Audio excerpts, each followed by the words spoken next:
Hola, bienvenidas y bienvenidos al noveno video de este canal.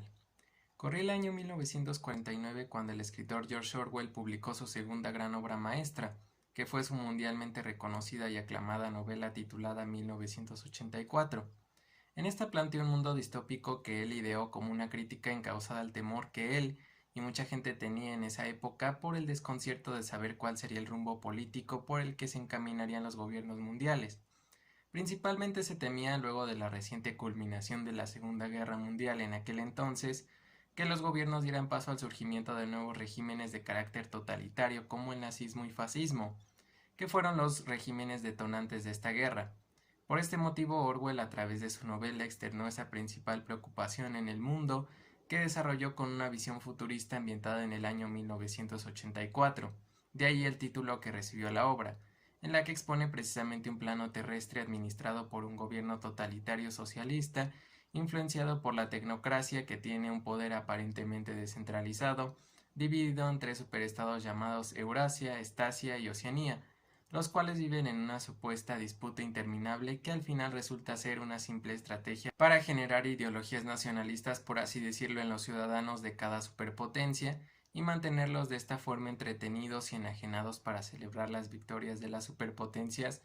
a las que pertenecen, cuando en realidad las tres superpotencias dominan y tienen un control de la esfera terrestre por igual. Incluso en la novela se menciona que éstas viven en constante contradicción, ya que a veces se alían una con otra para vencer a la restante, o por el contrario forman lazos radicales de enemistad. Sin embargo, esta no es la única forma en la que enajenan y someten a la sociedad, pues el idioma oficial de este gobierno, o al menos del superestado de Oceanía, denominado neolengua, tiene la finalidad de reducir el léxico de sus ciudadanos, fusionando palabras para beneficio del gobierno o bien suprimiendo aquellas con algún significado similar, lo que promueve la ignorancia de la gente y sirve como freno para que la misma se exprese, ya que por otra parte, las personas tienen prohibida la libertad de expresión y sin ninguna clase de tapujos son vigiladas las 24 horas del día por medio de cámaras situadas en un artefacto denominado telepantalla, que básicamente son televisiones que tienen la capacidad tanto de grabar a los ciudadanos como de transmitir noticias, lemas y canciones del estado al que pertenecen, con la finalidad de fomentar las ideologías nacionalistas anteriormente descritas, al mismo tiempo con la intención de evitar y castigar cualquier clase de libertad de expresión, ya que cualquier persona que fuese descubierta rebelándose contra el Estado de manera oral o escrita era arrestada por la denominada Policía del Pensamiento, para posteriormente ser sometida a procedimientos de castigo y tortura. Este infringimiento a la ley es mencionado en la historia como un crimen tal, que se penaba en una institución llamada Ministerio del Amor, un nombre bastante irónico, por cierto, aunque no es el único ejemplo de contradicción que se suscita en la novela, pues existen otros ministerios que actúan bajo la misma ironía. Primeramente está el Ministerio de la Verdad, que se encarga de asuntos relacionados con la guerra, esforzándose en lograr que las contiendas con los otros estados sean permanentes. El nombre que recibe este ministerio se justifica por la psicología social, que señala que hay menos revueltas sociales cuando el odio y el miedo se pueden enfocar hacia afuera. Está también el Ministerio de la Abundancia, encargado de los asuntos relacionados con la economía, cuyo objetivo es conseguir que la gente viva siempre al borde de la subsistencia mediante un duro racionamiento. Y finalmente está también el Ministerio de la Verdad, dedicado a manipular o destruir los documentos históricos de toda índole, incluyendo fotografías, libros y periódicos para conseguir que las evidencias del pasado coincidan con la versión oficial de la historia mantenida por el Estado, debido a que se cambia constantemente la historia, valores y verdades del Estado de acuerdo a la conveniencia de éste, constriñendo a los ciudadanos a adoptar de manera inmediata las verdades o realidades que se les divulgue. Con esto queda claro que la contradicción es una de las grandes fórmulas que la novela emplea para hacer una crítica a este tipo de gobiernos, y en realidad las situaciones de las alianzas contradictorias planteadas en la novela están inspiradas por el pacto Molotov-Ribbentrop, que alió a la Unión Soviética con la Alemania nazi y la ruptura de este pacto por la sorpresa con la Operación Barbarroja. Es destacable señalar además que el propio Orwell escribió una carta a un líder socialista, en la que a manera de paráfrasis expresó que no creía que el género de sociedad que describía en su novela fuera a suceder, o por lo menos no con las matices tan desoladoras en extremo en las que el gobierno hace hasta lo imposible para evitar la felicidad de sus gobernados, que más que sus gobernados eran más que nada sus súbditos, pero sí creía que podía ocurrir algo medianamente parecido, y su obra de esta forma iba más allá de fungir como una simple crítica. Era además una invitación a la sociedad a luchar por el exterminio de gobiernos totalitarios y de manera más general el exterminio también de cualquier clase de injusticias en el mundo. Está claro que la visión de Orwell es sencillamente sobresaliente, tanto así que prácticamente todos los ideales que plantea en esta obra siguen permeando el pensamiento de muchos intelectuales y críticos sociales del mundo occidental actual, así como el de muchas más personas que no son necesariamente críticos e intelectuales, dentro de los cuales un gran porcentaje considera que hay un gran paralelismo entre la sociedad ficticia de la novela y muchas de las sociedades del presente, ya que si bien cada día es menos probable que pueda desenvolverse un gobierno totalitario, si hay una lectura o mensaje secundario que la novela transmite, enfocada al arribo de una era digital que actualmente vivimos. Esta crítica secundaria intenta hacer reflexionar sobre el gran poder que tiene el Internet y la tecnología en nuestras vidas, y cómo es que las grandes esferas del poder nos pueden controlar y manipular fácilmente a través de estas. Por ejemplo, en el momento en el que accedemos a compartir una serie de datos en diferentes aplicaciones y redes sociales para poder instalarlas e inmiscuirnos en los beneficios que éstas nos ofrecen. De esta forma pueden conocer nuestra ubicación e incluso nuestros gustos o preferencias basadas en algoritmos. Y aunque esta situación aún no se convierte en un problema, o por lo menos no uno grave, sí podría convertirse en uno de suma incumbencia al cabo quizá de una década, y acabar consumiendo nuestra verdadera personalidad en pro de las marcas. Muchos incluso han llegado a realizar analogías entre la policía del pensamiento con el nuevo modelo por el que han optado las redes sociales de ser más amigables o familiares, censurando hasta el más mínimo comentario o publicación altisonante o potencialmente sensible para alguien, perdiendo su propia esencia y limitando la libertad de expresión. Una analogía que personalmente me parece bastante insulsa, pero sí coincido al menos con la primera gran analogía que se puede encontrar en bastantes sitios de internet, que deja claro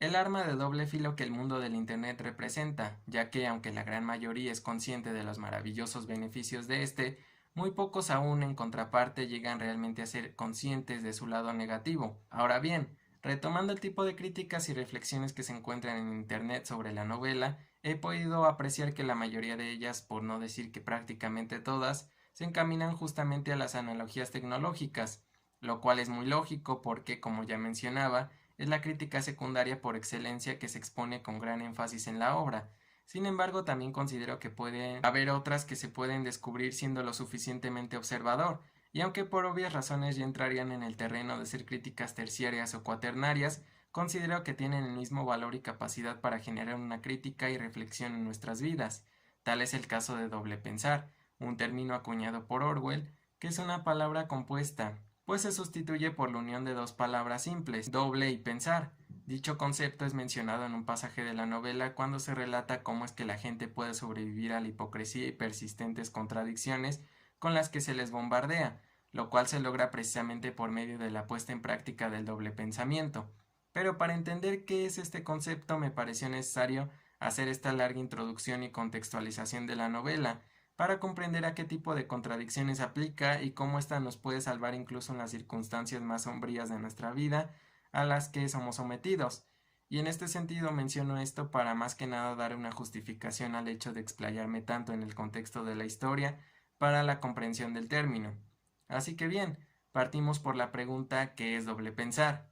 En palabras del propio autor, doble pensar significa el poder de mantener dos creencias contradictorias en la mente simultáneamente y aceptar ambas, y de manera más desplegada doble pensar es una lucha entre el saber y no saber, hallarse consciente de lo que es realmente verdad mientras se dicen mentiras cuidadosamente elaboradas, sostener simultáneamente dos opiniones sabiendo que son contradictorias y creer sin embargo en ambas, es emplear la lógica contra la lógica.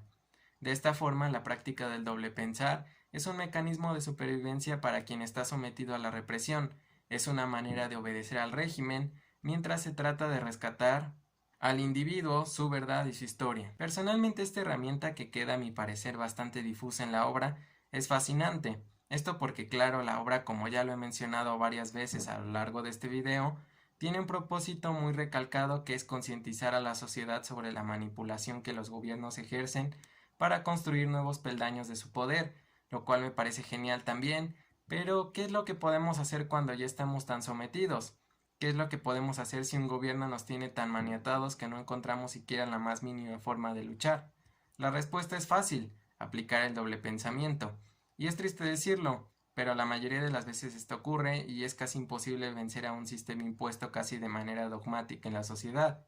Y no digo que no se pueda, simplemente digo que es muy difícil, ya que si tenemos ejemplos excepcionales como el de Martin Luther King, que luchó por los derechos de los afroamericanos, el de Nelson Mandela, que luchó por la erradicación del racismo, y el de Mahatma Gandhi, que fue el artífice de la independencia de la India, dentro de los más sobresalientes. Pero incluso aún así, antes de que cada uno de estos exponentes efectuara su lucha respectiva, tuvieron que experimentar esta confrontación entre los ideales que el mundo extrínseco, es decir, que la sociedad los obligaba a hacer, contra los ideales que tenían en su mundo intrínseco, es decir, lo que su propio criterio y perspectiva les hacía ver como lo más justo y conveniente. Esto no es más que la puesta en práctica del doble pensamiento, y es aquí donde creo yo que radica la genialidad de esta herramienta.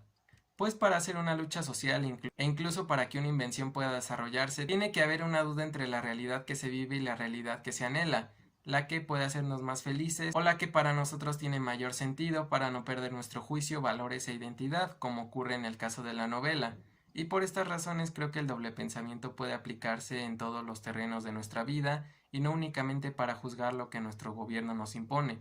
sino lo que la sociedad en general nos impone. Es un recurso de crítica y cambio de la percepción que tenemos en el mundo, aunque no lo podamos cambiar. De hecho, todos en alguna ocasión la hemos aplicado a diferentes escalas y de manera más inconsciente que consciente. Por ejemplo, cuando la sociedad nos obliga a hacer algo que no nos gusta, pero sin embargo lo terminamos haciendo ya sea porque esto nos traerá alguna sanción o alguna clase de desprecio social, y en este sentido la podemos aplicar tanto para cosas buenas como malas, y este video es una invitación para aplicar con mayor frecuencia y de manera consciente el doble pensamiento, pero para hacer cosas buenas que sean capaces de beneficiar a todos. Aplicarlas cuando algo nos parece injusto y luchar por abolir esas injusticias. Pero si por alguna razón no nos es posible hacerlo, simplemente mantener este doble pensamiento y usarlo para seguir luchando más adelante, o en su defecto no someternos en lo que hasta el día de hoy nadie puede someternos, nuestro pensamiento. Y muchos dirán que este comportamiento es simplemente una hipocresía, pero seamos sinceros, todo el mundo lo es, y entre más lo aceptemos tendremos más oportunidades de mejorar el mundo. Tal vez la hipocresía forme incluso parte de la naturaleza del ser humano. La gran diferencia aquí es hacia qué la enfocamos, hacia algo bueno o malo. Espero que te haya gustado el video y no olvides comentar. Gracias.